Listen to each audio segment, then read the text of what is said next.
কেন আজকে বিএনপির সমালোচনা করেন? কেন আজকে বিএনপির বিরুদ্ধে চলে গেলেন? এত অকৃতজ্ঞ হন কেন? এত অকৃতজ্ঞ কেন হন? বিএনপি কি ক্ষতি করেছে? আপনারা আওয়ামী লীগের সাথে একসাথে হয়ে বিএনপির বিরুদ্ধে আন্দোলন করেছেন, সেই কারণে কিন্তু আওয়ামী লীগ আবার এই জায়গায় আসতে সক্ষম হয়েছে। আন্দোলনের কারণে, আপনাদের ভূমিকার কারণে আবার পরাজিত যাতে না আসে, আবার সে আওয়ামী লীগ যাতে না আসে, আবার সে আধিপত্যবাদী শক্তির পক্ষের শক্তি যাতে বাংলাদেশের রাষ্ট্র ক্ষমতায় না আসতে পারে, সেই পথটা অন্তত আপনারা খুলে দিয়েন না, খুলে দিয়েন না। আল্লাহর রাস্তায় আপনাদের মন্ত্রী বানাইছে, আপনারা মন্ত্রী ছিলেন, এমপি ছিলেন, আজকে বিএনপির সমালোচনা করেন যে বিএনপি ক্ষমতায় থেকে এই করছে। তাহলে বিএনপি যদি ভুল করে থাকে, আপনাদের সেই ভুলের অংশ, আপনিও সেই ভুলের অংশ। আপনি খালি ভালোটা আপনার কাঁধে নেবেন আর মন্দটা বিএনপির পর ছেড়ে যাবেন, এটা তো হইতে পারে না, এটা তো হইতে পারে না। সেই কারণে বিএনপি ক্ষমতায় ছিল, ক্ষমতার পার্ট অংশ আপনারা ছিলেন, যে কারণে আওয়ামী লীগ বারবার বলতো বিএনপি জামাত, বিএনপি জামাত। এই জামাতের জন্য বিএনপিকে টাইটেল পর্যন্ত নিতে হয়েছে, যে কেন আমরা তাদের পক্ষে আছি। আজকে এই কথাগুলো কেন আমরা বলছি? আমরা তো আগে বলি নাই। আপনারা কেন আজকে বিএনপির সমালোচনা করেন? কেন আজকে বিএনপির বিরুদ্ধে চলে গেলেন? 18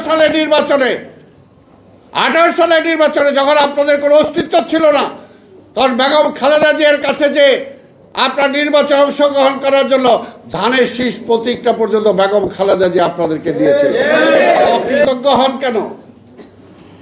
এত অকৃতজ্ঞ কেন হন? বিএনপি কি করেছে আপনার?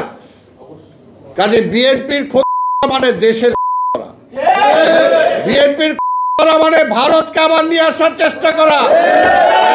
বিএনপি আছে বলে আজকে বাংলাদেশ আছে। আপনারা যে শক্তিটারে নিয়ে আসছিলেন আওয়ামী লীগ, সেই আওয়ামী লীগ এসে 17 বছরে দেশটা খাইছে। এই দেশের রাষ্ট্রপতি নির্বাচনে আওয়ামী লীগের সাথে আপনারা একসাথে ভোট করছেন। কাজে আল্লাহর রাস্তে সেগুলো আমাদেরকে দিয়ে বলেন না। যদি আপনি মনে করে থাকেন ভুল করছেন, আলোচনা করতে চান, অবশ্যই মহাসচিবরা বলেন, আমাদের ভারপ্রাপ্ত চেয়ারম্যানরা বলেন।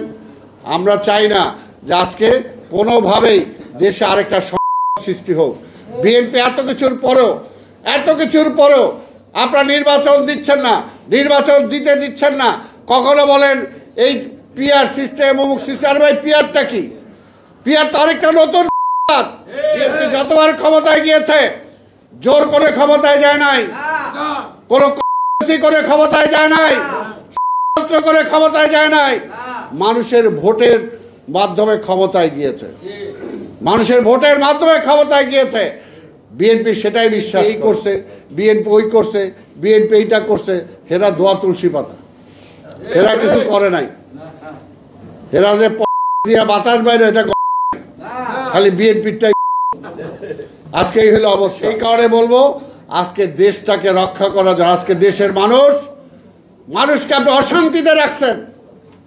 নির্বাচন আর 3-4 মাস পরে এখনো এমন অবস্থা সৃষ্টি করছেন যে মানুষ আজকে প্রশ্ন করে 22 ফেব্রুয়ারিতে নির্বাচন হবে। কেন আপনি এই সংখ্যার মধ্যে রাখছেন? মানুষকে যদি অস্থির অবস্থায় রাখেন, একটা মানুষ যদি অস্থির থাকে, তার প্রেশার যদি বাড়ে, এই মানুষ কি সুস্থ থাকতে পারবে? আজকে দেশটাকে অসুস্থ করে দিচ্ছেন, আজকে দেশটাকে অসুস্থ করে দিচ্ছেন। লাভ কি আপনার?